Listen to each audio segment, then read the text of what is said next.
Good evening all of you. कैसे हैं आप सभी लोग? आई होप आप सभी लोग स्वस्थ होंगे। सीबीएसई जीएसए सुपरिटेंडेंट की जो एग्जाम डेट है वो कंफर्म हो चुकी है। उसके लिए मैथ की प्रैक्टिस सेट जो आपको पर डे शाम को 8:10 पे मिलने वाली क्लास है, उसमें आज रहने वाला है नंबर सिस्टम का पार्ट 2, यानी number system part 2 top 10 question जो आपके एग्जाम ओरिएंटेड रहने वाले हैं। तो अगर आप सीबीएसई जीएसए या सुपरिटेंडेंट की तैयारी कर रहे हैं तो उसके लिए क्लास महत्वपूर्ण रहने वाली है।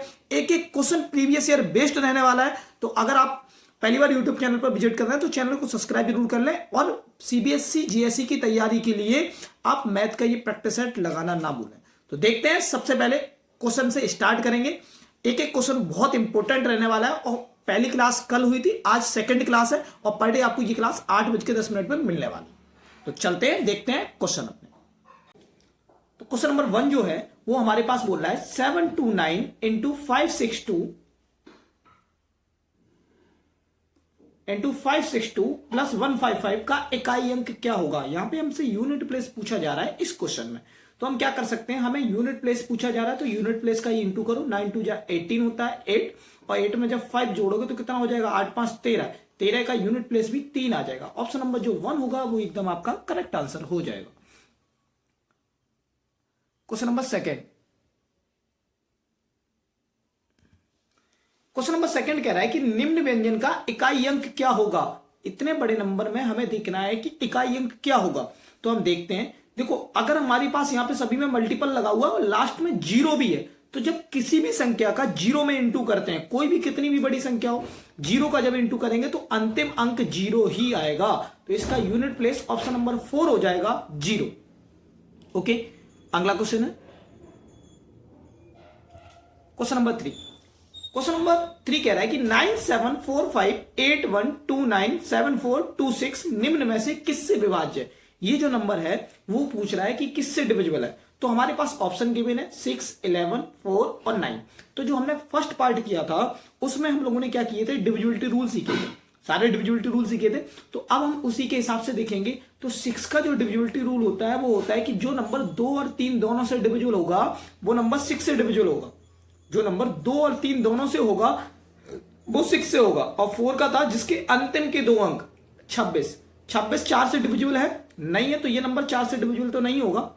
ठीक है, 9 और 3 का सेम था कि 3 जो हमारे पास इनके अंकों का योग 3 से डिविजिबल हो या इनके अंकों का योग 9 से डिविजिबल हो, तो ये नंबर 9 से डिविजिबल हो जाएगा या 3 से डिविजिबल हो जाएगा। तो अंकों का योग देख लेते हैं। हमारे पास नंबर लिखा हुआ है 9 7 4 5 8 1 2 9 7 4 2 6। तो 9 हट गया, ठीक है, 5 4 9 चला गया, 8 1 9 हो गया, 7 2 9 हो गया, 9 ये भी चला गया, 6 7 8 9 हो गया, 6 4 10 और 1 आया। तो जब 1 आ गया तो ये नंबर ना तो 9 से डिविजिबल है और ना 3 से डिविजिबल है, तो ये 6 से भी नहीं होगा। तो ये नंबर किससे डिविजिबल होगा, ओनली ऑन 11 से डिविजिबल होगा। तो ये थ्रू ऑप्शन हम लोगों ने इस क्वेश्चन को बहुत सिंपल वे से कर लिया। ठीक है, अगला क्वेश्चन देखते हैं। अगला क्वेश्चन कह रहा है कि हमारे पास जो ये नंबर लिखा हुआ है 4 की पावर 61 प्लस 4 की पावर 62 प्लस 4 की पावर 63 प्लस 4 की पावर 64, ये नंबर किससे डिविजिबल होगा।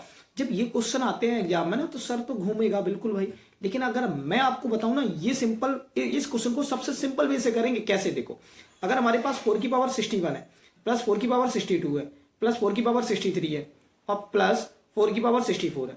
अब बोला ये नंबर किससे डिविजिबल होगा, तो हमें क्या करना है, सब में 4 की पावर 61 को ले लो कॉमन, तो यहाँ पे 1 बचेगा, 4 की पावर 1 प्लस 4 की पावर 2 फिर प्लस 4 की पावर 3।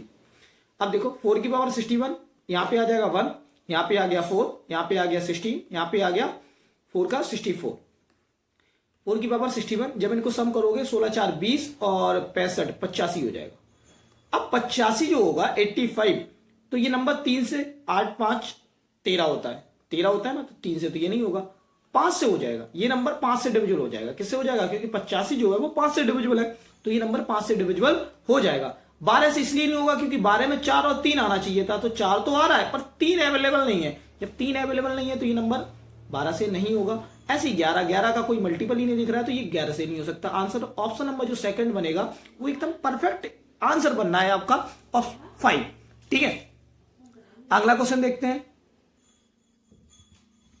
अगला क्वेश्चन कह रहा है कि भाई न्यूनतम संख्या को जब 8 13 और 17 द्वारा विभाजित किया जाए तो शेषफल 5 रहता है। एक न्यूनतम संख्या है, उसे 8, 13 और 17 से जब विभाजित किया जाता है तो शेषफल 5 रहता है। जब उसी संख्या को 9 से विभाजित किया जाए तो शेषफल कितना रहेगा? तो देखो, जब एक संख्या है जिसे 8, 13 और 17 से विभाजित किया जा रहा है तो शेषफल 5 रह रहा है। तो 8, 13 और 17 से विभाजित संख्या वही होगी जो इनका गुणनफल होगा।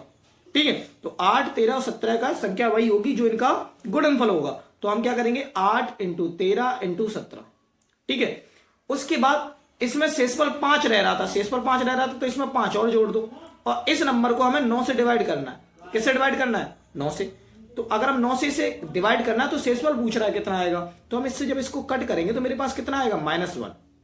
ओके, -1 या 8 रिमाइंडर मान लो, और यहां पे जब करेंगे तो मेरे पास 4 रिमाइंडर आएगा, और 9 दूनी 18। ठीक है, तो यहां पे आ जाएगा 9 और यहां पे 8, यहां पे कितना आ जाएगा? 8। तो 8 अभी भी बहुत ज्यादा है, 8 चौको 32, 32 इंटू 8, तो 9 से इसे और कट करो, फिर +5 इधर करना है, तो यहां और यहां पे रिमाइंडर आएगा तुम्हारे पास 5 ही। कितना रिमाइंडर आएगा? 5। तो जब 32 9 से कट करोगे तो 9 दूनी 18, 9 तिया 27, 9 चौको 36, 36 -4 रिमाइंडर आएगा, 8 चौको 32, और यहां पे आएगा -1, -1 मतलब 5 रिमाइंडर यहां पे आ गया, 5 यहां पे आ गया, 10 हो गया। 9 से जब इसे कट करोगे 5 यहां पे और 4 यहां पे माइनस का, 5 4 9, 9 से 9 हो जाएगा 0, 0 आ जाएगा यहाँ पे। तो भाई रिमाइंडर कितना आएगा? 0 आएगा। या दूसरे तरीके से कर लेते हैं, 8 इंटू 13 इंटू 17 का गुणनफल करो, और इसमें जब 5 जोड़ो और 9 से डिवाइड करके देख लो, इजीली हमें पता चल जाएगा कितना आ रहा है। ठीक है, तो देखते हैं सबसे पहले इसका आंसर कितना आ रहा है। तो हमारे पास इसका आंसर जो है वो ऑप्शन नंबर 2 ही बनेगा, एकदम परफेक्ट आंसर।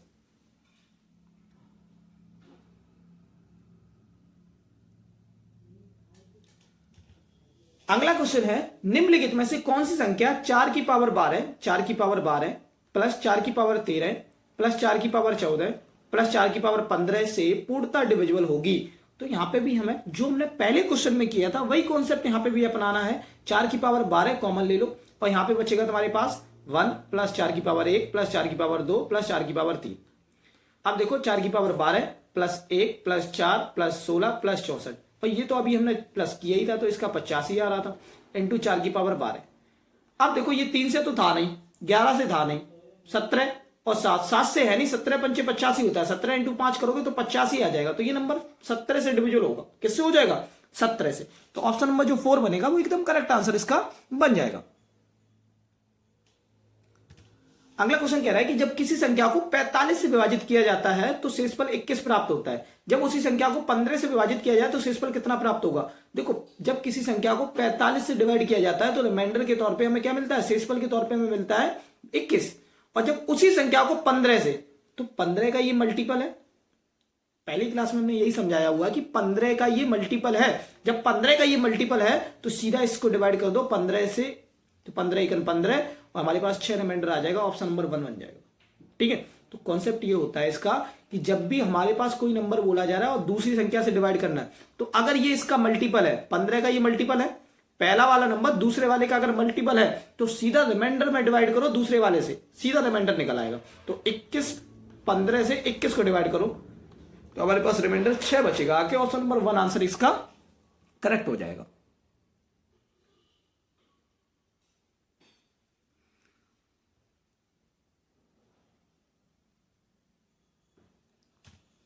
अगला क्वेश्चन कह रहा है कि 3 संख्या है 2:3:4 के अनुपात में है और उनका योग 549 है। इनका योग जो है वो 549 है, तो उनका मासा क्या होगा? HCF क्या होगा? तो देखो, HCF हमसे पूछा जा रहा है, यानी अगर मैं इन नंबर में देखूं तो इसको 2x बताऊं, इसको 3x, इसको 4x, तो इन तीनों नंबर में कॉमन क्या आ रहा है? x ही तो कॉमन आ रहा है, और HCF का मतलब ही वही होता है कि सभी कॉमन नंबर निकालने होते हैं। ठीक है, तो यहां पे देखो 4, इसको जब इनका योग देखो 4 3 7 8, 4 3 7 8 9, 9x की वैल्यू तुम्हारे पास 549 है। 9 से इसे कट करो, 9 छक्के 54, 9 1 9, तो x की वैल्यू 61 आ गई, और 61 ही तुम्हारा HCF आ जाएगा। ऑप्शन नंबर 4 एकदम करेक्ट आंसर बन जाएगा।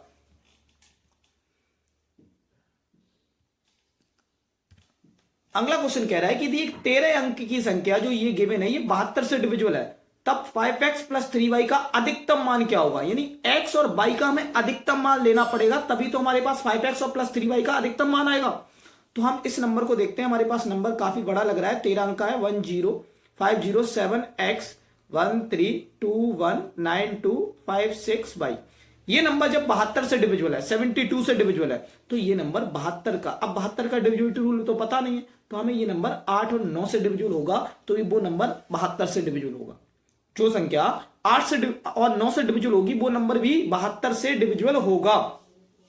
तो यहां पे 8 का जो हमने व्यवस्था का नियम बताया हुआ है वो है तुम्हारे पास अंतिम के 3 अंक, अगर जैसे हमारे पास 5, 6 और यहां पे 22, ये अगर 8 से डिविजिबल होते हैं तो पूरा नंबर 8 से डिविजिबल हो जाएगा। तो हमें यहाँ पे 8 से इसको डिवाइड करके देखना है, तो हम क्या करेंगे, 5, 6, 22 को हमें 8 से डिवाइड करके देखना है। तो 8 सत्ते 8 7 जा 56, 56। अब 22 की वैल्यू अधिकतम के लिए हमें यहाँ पे 8 ले लें तो सीधा कट जाएगा कि नहीं कट जाएगा, 8।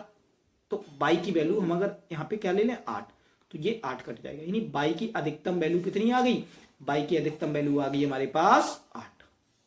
अब बची हुई है x की वैल्यू, तो 22 की वैल्यू तो हमारे पास 8 आ गई है।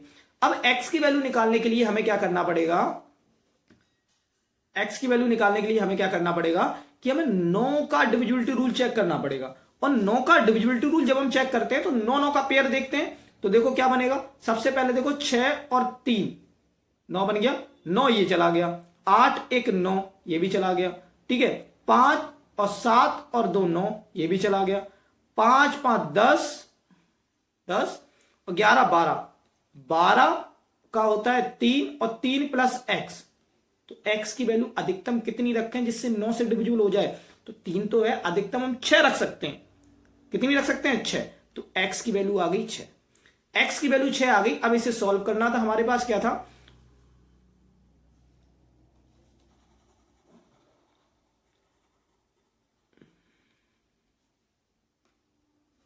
तो हमारे पास क्या था, रूट में 5x प्लस 3y, यही तो सॉल्व करना था। तो x की वैल्यू ये 30 हो गया और y की वैल्यू ये 24 हो गया, ठीक है। तो यहां पे देखो 4 और 3 2 5, गलत हो गया, 6 5 30 और 8 3 24, कुछ गड़बड़ हो गया, 7 3 10 6 3 9, 1 मिनट दोबारा देख लेते हैं, 7 और 2 9, 9 चला गया, 8 1 9 56, y की वैल्यू 8 रख सकते हैं हम लोग, ठीक है, y की वैल्यू 8 होगी, 8 1 9 और 5 7 2 9 चला गया और 9 चला गया और 8 1 9 चला गया, 6 और 3 9 चला गया, ओहो 5 था 25, यहाँ पे 5 था भाई, 5 मतलब 12 में एक 13 जोड़ोगे तो 2 3 4 4 आना चाहिए था, यहाँ पे 4 में कितना और जोड़ा तो हमारे पास यहाँ होगा 5, तो x की वैल्यू एक्चुअली में 5 थी, 5 में 25 हो जाएगा, यहाँ पे 25 प्लस 24 करोगे तो मेरे पास 49 आ जाएगा, और 49 किसकी वैल्यू आ जाएगी 7 की। ऑप्शन नंबर 4 एकदम करेक्ट आंसर इसका बन जाएगा। अगला क्वेश्चन है, भाई सबसे छोटी संख्या क्या होगी जिसे 60078 से घटाने पर प्राप्त संख्या 245 से विभाज्य हो। तो 245 से विभाज्य जब ही होगी जब एंड में 5 आएगा या 0 आएगा, तभी तो हो सकती है। तो इसमें से या तो 8 घटा दो या फिर 5 घटा दो, तभी तो आ सकता, सॉरी, या तो 8 घटा दो या 3 घटा दो। तो 8 में से 8 घटाओगे तो 8 तो ऑप्शन कहीं बन नहीं रहा है, बनेगा क्या हमारे पास, 8 में से अगर 3 घटा दो तो मेरे पास 5 बन जाएगा, तो ऑप्शन नंबर 3 बनेगा, एकदम करेक्ट आंसर आ जाएगा। क्योंकि पूरा तभी विभाज्य होगा 5 से जब उसका 0 हो या 5 हो। तो 0 बनाने के लिए 8 घटाना पड़ेगा, यूनिट प्लेस हमें कहीं दिख नहीं रहा है, लेकिन अगर 8 में से 3 घटाते हैं तो 5 यूनिट प्लेस जरूर दिख जाएगा, तो हमारे पास 53 जो होगा वो एकदम करेक्ट आंसर आ जाएगा।